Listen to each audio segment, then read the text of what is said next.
তারপরে ভিডিওটা আপলোড করা হয়। এখন কত সাবস্ক্রাইবার হয়েছে? 1,32,000।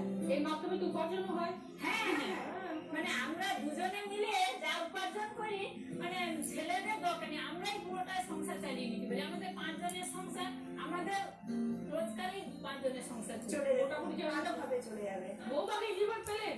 আমার হাজব্যান্ড প্রাইমারি টিচার, তা উনি আর ওনার কলিগ একদিন মোটর ভ্যানে করে যাচ্ছেন একটা কাজে, যেতে যেতে বলছে ছেলেকে বিয়ে করাবো, মেয়ে কোথায় পাওয়া যায়। সেই মোটর ভ্যানে যিনি ছিলেন উনি বললেন, দাদা আমার একটা ভাগ্নি আছে, এখন ফার্স্ট ইয়ারে পড়ে, বিয়ে করাবে? বলে হ্যাঁ দেখলে হয়। মামা হয়, দুঃসম্পর্কে মামা হয়। সেই বলাতেই ওর মামার বাড়ি আমাদের পাশের গ্রামে, ওরা সবাই ওর মামার বাড়িতে এলো, আমরা দেখে নিলাম পছন্দ, ওখানে গিয়ে সব মানে তাড়াতাড়ি হয়ে গেল।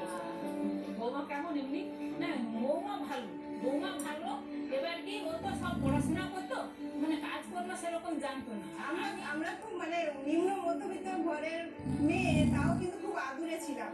বাবা মা কোনো কিছু কাজ করতে দিত না, কোনো কিছু করতে দিত না, পড়াশুনো আর যাও খেলাধুলো করো, নিজের পছন্দ মতো করো। তারপর যেমন সংসার জীবনে আসলে যেমন আমাদের গ্রামে আমাকে দেখে থাকে সব কাজ।